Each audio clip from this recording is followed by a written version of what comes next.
call we've actually got lined up. What an exciting call we've got lined up today. Excited to interview Miss Lesa Kurtz. And yeah, hopefully we get her on. Hopefully she's able to be plugged in there now. So anyway, but as we always do on Mondays, we are going to celebrate our leaderboard. It's a holiday leaderboard, but we're gonna celebrate our leaderboard from last week. We did have some people go out and do some pretty awesome things, which Lesa Kurtz heads that up, right? So Matt Rutledge, going to turn it over to you to recognize our achievers this past week. All right. Can you hear me, JK? Loud and clear. All right. Bringing it up. You got that? Yep. Looks How's it awesome. looking? All right. Let's make it a little bigger. How about that? Zoom it in because I really want to bring some attention to what's going on in the group here. So I think what's super important, JK, is like you said, it was a holiday week, but man, there was just some folks that went out there and wrote some business last week. Me personally, I took off, but that's a different story. Unique writers for last week was 28. We still had 28 people go out and write a piece of business last week and protect some families. So I'm excited to see what a non-holiday week looks like this week. Non-holiday week looks like this week. So there was at least, I believe it was 11 people who went out and helped one family, but let's read them off. Sharice T, Dontre P. We had Jimmy T, James T. Jr., Kirk W., David W., Barry T., Alicia M., Kaden N., Lisa A., Taryn D., all went out and helped one family. We had 5 people go out and help 2 families last week, Darby R., Raquel H., Kevin H., Marcus L., and Patrick D. So we had a little bit of a tie at the top, JK, so we had to add a few people to the top 10. So we had Kenny M., Casey G., Chris W., Derek U., and Stephen H. all wrote 3 applications. Mr. Ollie, well, I know him by Ollie Collins. Ollie Collins went out and he wrote 4 applications last week. We had Mr. Dave Hartman, our diver Dave, go out and he wrote 5 applications last week for us. Jimmy P., Jason B., and Matthew P., and Joshua K. all went out and wrote 6 applications last week. And I personally asked you for this to bring on Lesa Kurtz for us. She went out and wrote 9 applications last week. And so congratulations, Lesa. We appreciate you for leading the way, and you always posting in Group Me that you're out writing applications and things like that. And again, I actually brought it to JK to ask her to be on with us today. So I'm excited to hear what she's got to tell us. I'm excited to see what the call is gonna bring for us today. But that's it, JK. That's our leaderboard for last week. Awesome. Didn't know if we had any of the B quadrant, the ICAs, but if not, no worries. We can kind of double up recognition. We didn't next for last week. that. I asked, so we're gonna have something special for Wednesday. I'm gonna actually Okay. have the year numbers for last year for us on Wednesday. Awesome. Fantastic. So anyway, so excited. Oh wow. So here's a couple of things, and then I'll bring on Lesa. And so a couple of thoughts. Okay. The change. Okay, so the change in the calendar year from 2024 to 2025. Okay, there is absolutely no magic in that. Okay, just know that there's no, and this my pet peeve or this thing that spurred me to say that comes from. I was listening to somebody. I'm not even going to mention their name, but I was listening to somebody, and they were like, "Oh God, 2024 was so awful," and I'm so glad we're in a new year, 2025. Well, you know, be careful what you wish for, right? Like I mean, if you don't change anything, how is 2025 going to be better? Is it going to be better? Could 2025 be absolutely worse than 20? It's like, I don't know. Just the way they were talking about 2024, and now all of a sudden their world is changing because it's 2025.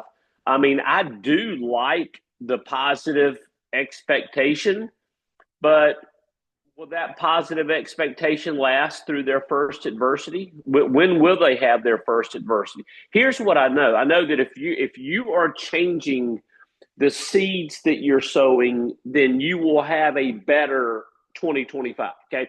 But here's what I also know.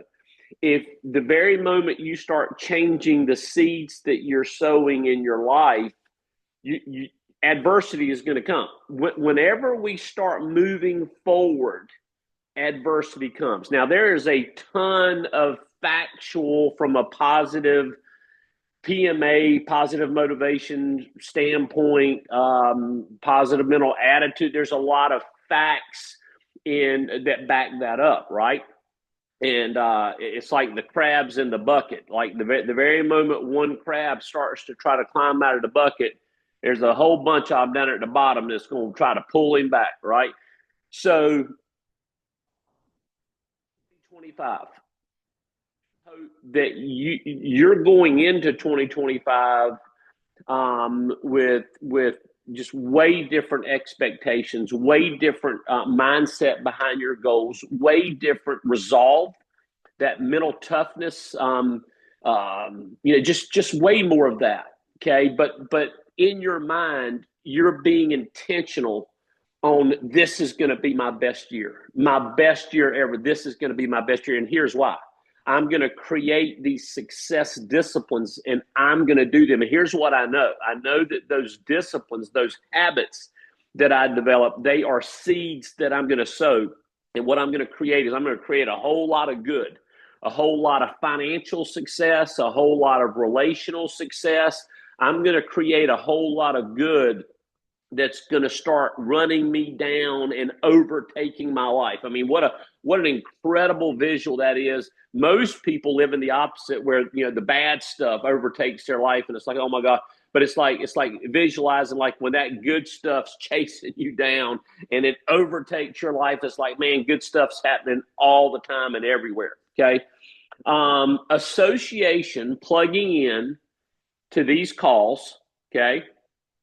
Plugging into the 10 o'clock DRT, plugging into the live conferences. We've got a leadership. This is a big dog leadership coming up at the Greenbrier, which based on Barry, I need to text Barry a little bit later today, because based on what he said on his last Monday call, I don't think it's I don't think it's closed. Like I do think that people can still make the decision to come. I'll have to ask him about that, but I will tell you, it's going to be a big dog leadership. Do not come. Do not like if you're a personal producer, you do not need to be at the green. If you are not a distribution builder in like massively in distribution building, I would not go to Greenbrier. Okay, Greenbrier is going to be for distribution builders. Okay, so our next big conference that is going to be more for personal producers and that type of stuff. It's going to be in Atlanta, Georgia on, I think it's March 20th and 21st. I do know that like the afternoon of the 20th, there's going to be a advanced markets training, probably be some pretty cool things going on that night. But the next day on March the 21st in Atlanta, I think it's at the Marriott there at the airport. But there'll be a massive one-day training with all of the top producers: Connor Jones, Nicole Hansen, Deanna Cooper, Miss $1 Million issue paid last year, Tanya Hughes. Like, they will be in Atlanta. I wouldn't miss it. So that's March the 20th and 21st. Put that on your calendar. But here's my point before I bring on Lesa. Okay, association.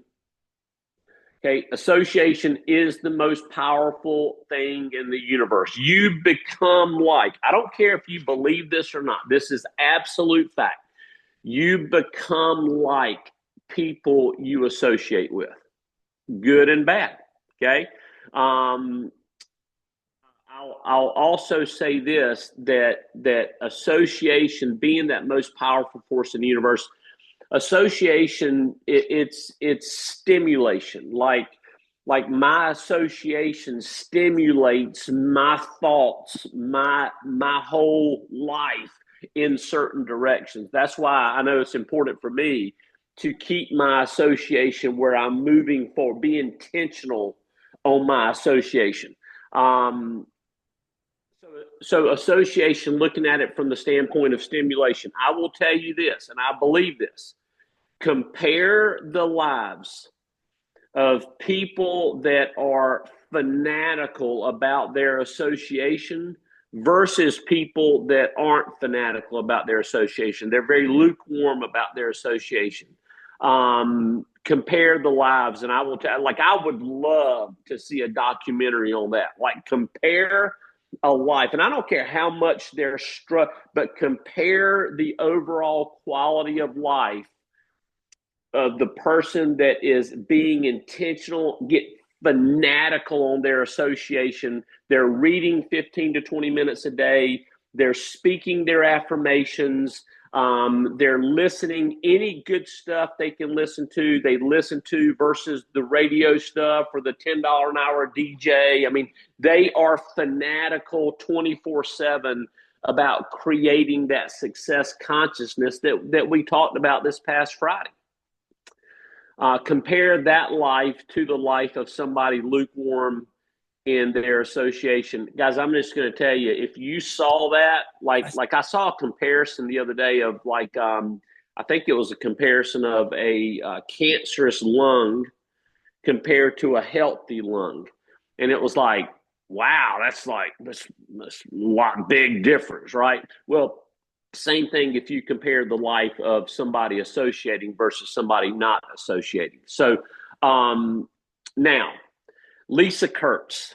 Lisa's been with us a little bit. Okay, she's been with us a minute. Okay, so I want to talk to her today about her mindset. I will tell you one of the things that I have been intentional on talking about, and I'm going to be more intentional until people get it, until people have that epiphany, that aha moment, and they understand leads in its proper context. Okay, I'm going to continue to teach the truth on leads because I see more people just get sideways. I've seen people shut their business down because they go, well, I'm going to go out and I'm going to create a lead source where I'm going to get the people, the people that don't answer ads, I'm going to get them to answer my ad. Gone. Like, it's gone. You know, there's a reason. I'll say this, and this is factual. Okay, when the company that made Twinkies, you know, Twinkies, like the sugar, like the Twinkie. Okay, so when they were meeting and talking about growth and all of this stuff, over a certain period of time, they spent a lot of money in advertising, basically trying to get people that have never tried a Twinkie to try a Twinkie. That failed miserably. So what they eventually learned, the Twinkie company, was that growth for them looked a lot more like, let's focus on, let's take the person that's maybe eating 2 or 3 Twinkies a day, and let's figure out how to motivate them to eat 1 more a day or 2 more a day. So there's a certain type of person that eats Twinkies, and there's a certain type of person that doesn't eat Twinkies. And so what they figured out was better to spend our marketing dollars in getting the person that eats Twinkies, get them to eat 1 more. Okay. Now there's a big law in that when you look at human nature and how leads are created. Okay. So I'm going to continue to teach that until people get it. Okay. So because when you start working within the law of leads, your business will change. Okay. There's some of you out there right now, you are dead broke. You have no financial resources to be able to even think about getting on A-leads. Okay. You do have one thing that trumps being financially broke. Do you know what the one thing is that trumps being financially broke? Do you know? You need to know this. It's called desire. If you have desire and you're financially broke, your desire will overcome being financially broke and you will win anyway. There's a lot of people out there, though, they're financially broke and they don't have desire. They're the ones that are wishing. They're the ones that make 13 dials a day and, oh, well, not working out for me. type of thing, they won't win. Okay, they won't be here very long. They will soon adopt a victim mentality, but they will be gone. Okay, so if you have desire and you're financially broke, your desire will change your current situation. But I'm gonna tell you what, you gotta go. You gotta run. You gotta take if you can work with your upline and you can get your hands on 25 or 30 $3 leads, like if you figure out how to get 3 to 4 applications off of that. Okay, you go work your warm market. I don't care what people think. You go work your warm market like ain't no tomorrow. Okay, that's what desire does. So I've seen Lesa at different stages of her career. I've seen that desire. And that's what makes me excited to have her on today. It's not so much that she did 9,000. Listen, there's a story behind that, and I'm gonna tell you what. The 9,000 she did last week. What I'd rather do is I'd rather talk about the weeks that she struggled leading up to the 9,000. Okay, because that's what makes champions. So Lesa Kurtz, out there. Good morning. Good morning. Can you hear me okay?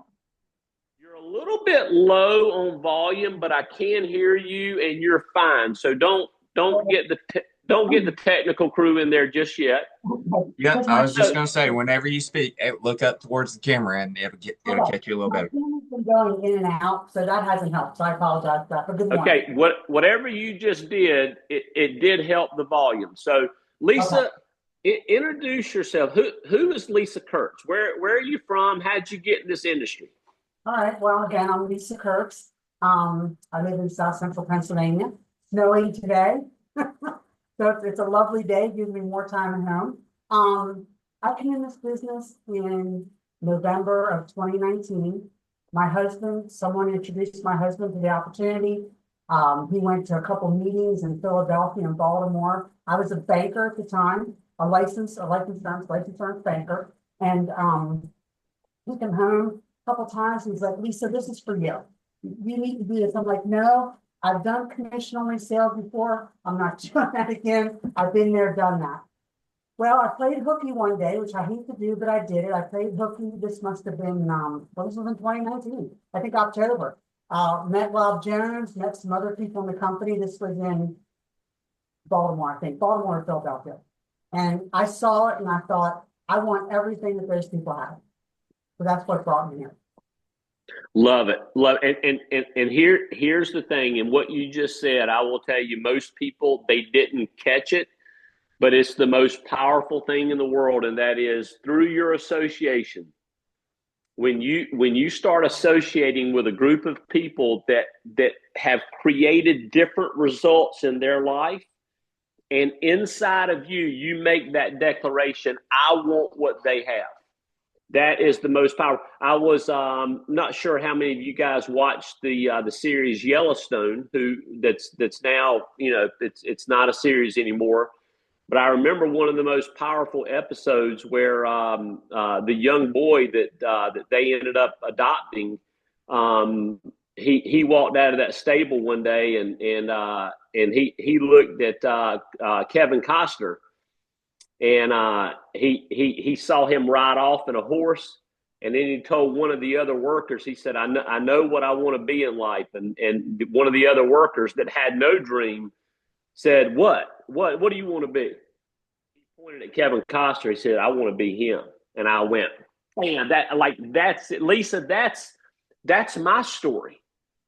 That's my 1993, 25 years old. When I met these guys that were succeeding in business, I went, that's what I want to do. That's the most powerful thing. So, Matt Rutledge, what question do you have? Like you texted me last week and you were like, we got to get LK on this thing. So what's one of the questions that you would have for Lesa?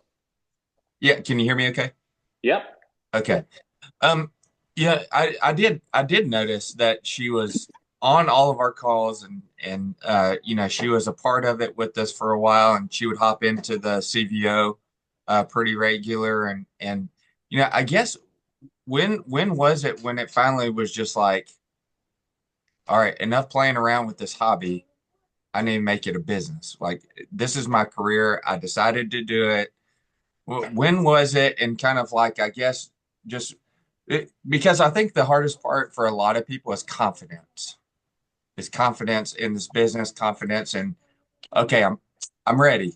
And you get probably 3 or 4 false readies before you finally say, oh, okay, I just got to pick up the phone and go. Right. So I guess kind of, can you walk us through what that looked like for you and when it was? Well, that's kind of a loaded story. Try to keep it, I'll try to keep it brief. Um, I guess, earlier this year, maybe mid spring. John's shaking his head. Okay, because I've had great success in this business. And I'm just going to be honest with you. Someday this story may be told, someday it won't. But I'll just simply put it: I let life get in the way. Okay, I let life get in the way. Um, Lost my desire, gave up my standing lead order. Bad from the stairs. One for two guys. Okay, so didn't manage my money properly, and I'm just being totally honest. That's one of our core values of ownership. So I didn't manage my money properly. I put myself out of business. Okay. So come spring, I reached out to John Kite and he helped me get going again. And he was helping me, and I needed to stand on my own 2 feet. And one of the driving forces was my husband. If you don't make this happen, you're going to get a job. Okay. Now I do have a part-time job, and that's all right. So that was a big driving force. But number one, I had success in this business. I want success in this business again. Okay. And I do not want to, we're so spoiled in this business. The money that we make, as a banker, I made 19 something an hour. Okay. No commission there. So, and I said this to John, and my husband knows it too. I can't go back and get a job full time and make the money I need to make to live the way that we want to live. Okay. So that was a big desire right there. Lisa, get it together. Okay. This is your last shot. Get it together, or you're going back to get a job. That's just as honest as I can put it. So, Lisa, I do want to jump to this because we do talk a lot about leads and lead types. And as much as I scream at people and just let people know that my belief in leads is there's a certain type of person that answers ads, and there's a certain type of person that doesn't answer ads. Okay, so we can focus in. There's roughly about 2% of the people that human nature wise are the type of people that answer ads, and there's about 98% that don't. Okay, so we can focus in on, oh my gosh, like, how do I get the 98, whatever? Okay. But when you're in lead driven sales, at some point in time, you got to focus in on the beauty, the magic that there are 2% of people out there that'll fill out a lead, right? And so you work within the lead types and you work within that closing ratio. Well, one of the things that you say, I'm not going to go back and get a job. One of the reasons I think that is because you've had success in this business and you know how awesome it is to wake up every day and participate, because lead-driven sales, when you're working A leads, there's a close ratio there that almost makes making 3, 4, 5,000 a week simple. And so that you've tasted that. Okay. So you've made a recommitment to get back on a standing lead order of A leads. So you're working this higher close ratio. Now, over the last, 2 to 3 weeks, we've carved out, I know it's been tough, but we've carved out 10, 15 minutes.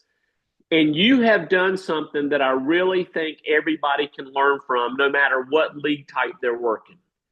You have kept track of your numbers and you have told them to me from an accountability standpoint every week.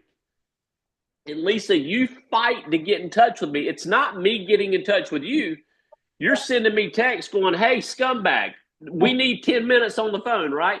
And But what's awesome is that you know your numbers and you're willing to be transparent with me on, hey, this was my investment. This is the number of sits that I booked. This is the number of sits that I did.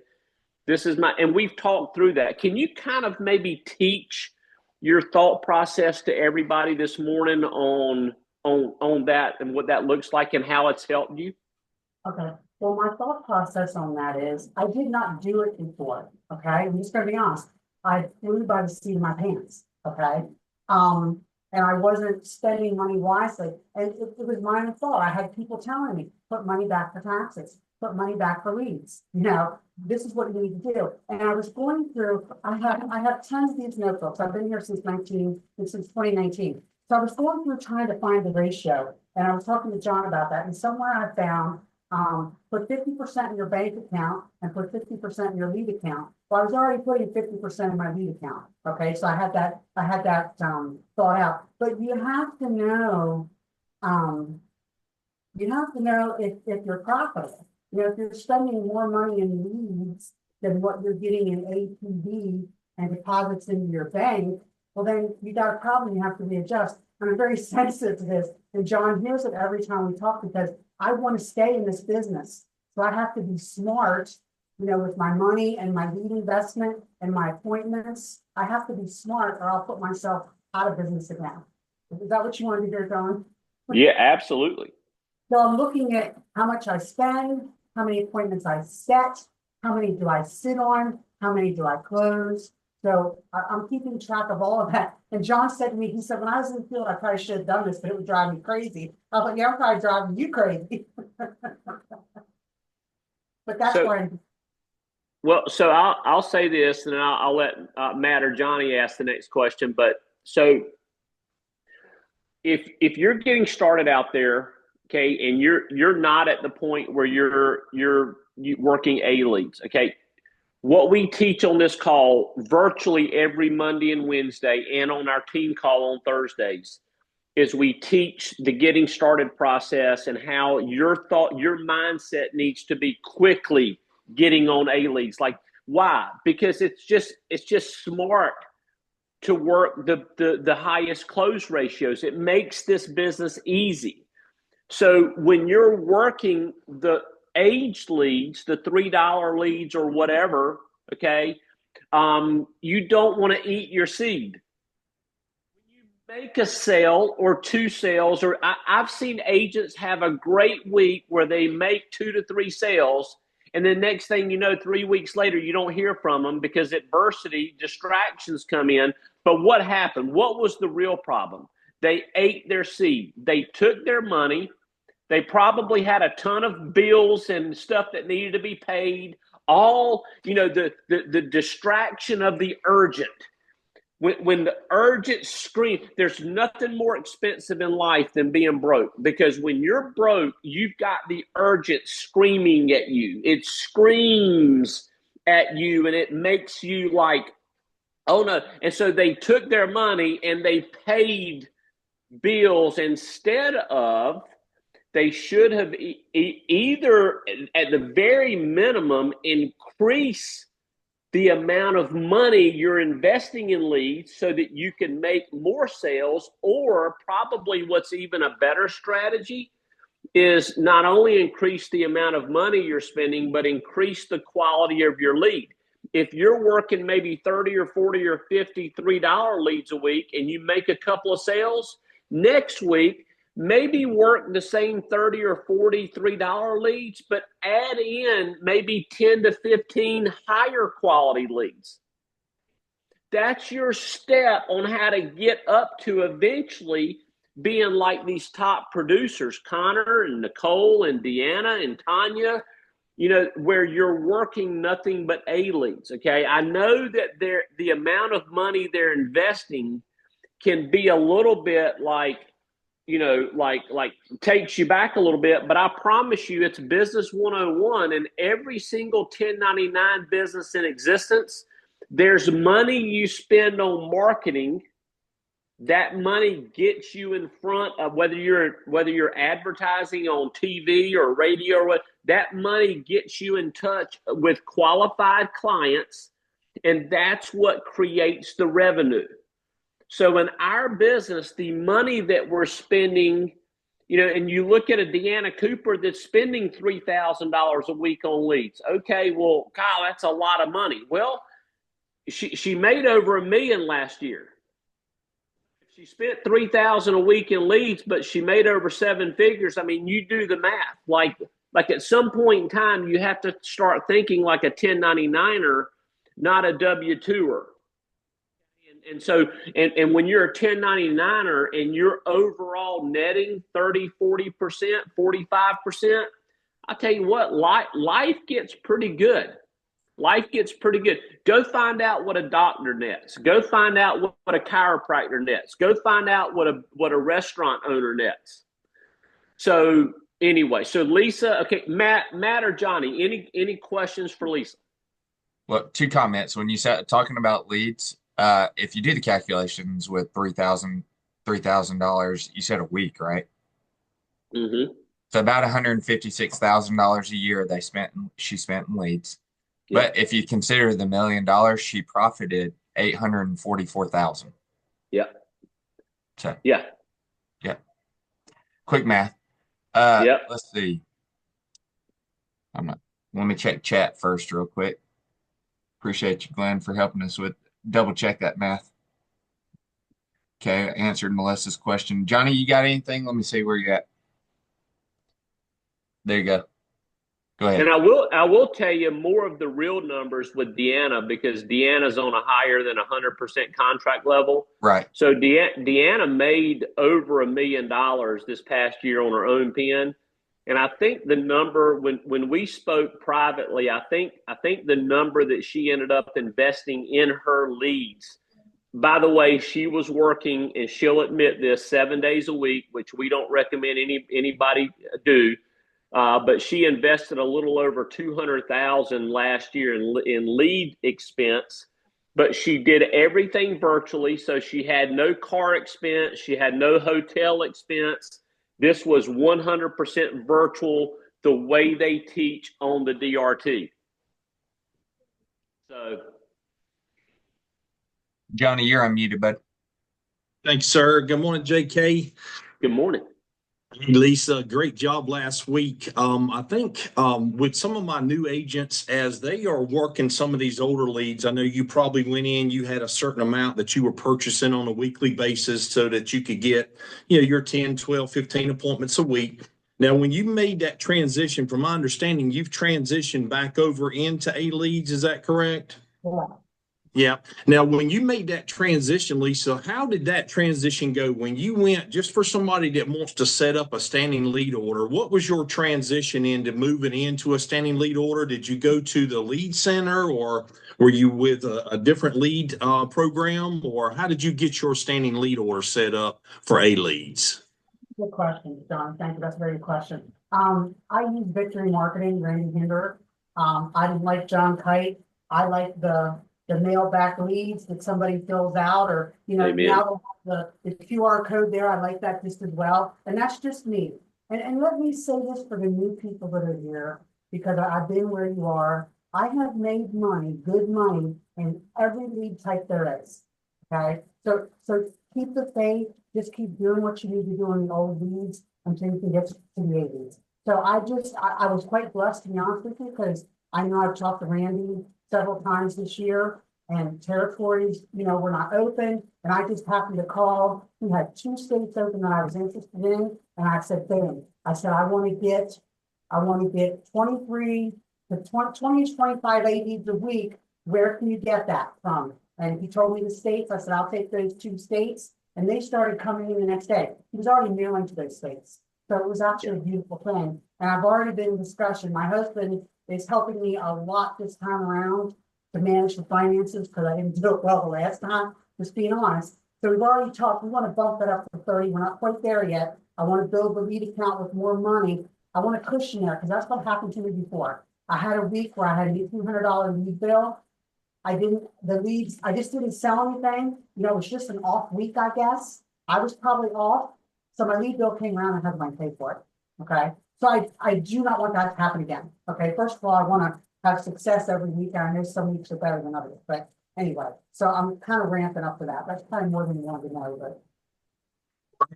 So thank you for that. I know there's a lot of agents out there that need to hear this. Hey, I'm working these older leads, but I'm ready to transition into getting that standing lead order. And just from your success, I think it's a perfect example from anybody that's wanting to make that transition. So thank you, Lesa. You're welcome. Hey, so I'll say this in closing before we jump from here to the DRT. Lesa, one of the things that I teach is that leads have a close ratio, okay? So whatever lead type you're working, you're going to have to invest your time in booking appointments. So if there's one talent that you really need to develop quickly is the ability to book quality appointments, okay? So two things. When I say that, so you're 9,000. You're what you're writing each week. Like I don't want to take away anything from a Deanna Cooper, a Tanya Hughes, but what I do know is that when you're working and you understand leads and the type of person that answers an ad, the reason their businesses work is not because they're great at sales. It's because they're working inside of the close ratio of the lead and they're helping buyers buy. The whole magic of lead-driven sales is working within close ratios. And the reason that somebody spending $300 a week is going to write less than somebody spending $3,000 a week is because of close. It's science. So you help buyers buy. Now, I'm not saying that, you create like and trust, you answer people's questions. Like and trust comes from people perceiving that you know what you're talking about, all of that stuff. But when I teach things like that, Lesa, am I degrading the personal producer or am I teaching people the pathway in how they can become a Lesa Kurtz or a Deanna Cooper? And you're teaching the pathway. Absolutely. Absolutely. So booking appointments. Last thing is this. What's your phone script like? So like that lead that you've got on your desk. Mm-hmm. I think you're booking your appointments via phone calls. But just real quick for everybody, what's your general phone script that if I woke you up 3 o'clock in the morning out of a sound sleep, it would roll off your tongue? Okay. So I do try the phone. I try the phone first. If I don't get the phone, then I'll text. And I do book a nice amount via text. Some people you just cannot get on the phone. But that's been my experience. That's right. Hi, John. This is Lesa Kurtz. I received the form you filled out and sent back about protecting your mortgage against death and illness. I'm the field underwriter assigned to grow this information with you. What time do you and your wife get home today and you're settled from work? 6 o'clock. 6:30 open. Can I call you between 6 and 6:30? Wonderful. Now, John and Kim, is there anything that might keep you from, being available between 6 and 6:30? Do you have somewhere to go after work? Do you have, any type of function? If they say no, then all right, I'll look forward to talking to you between 6 and 6:30. Love it.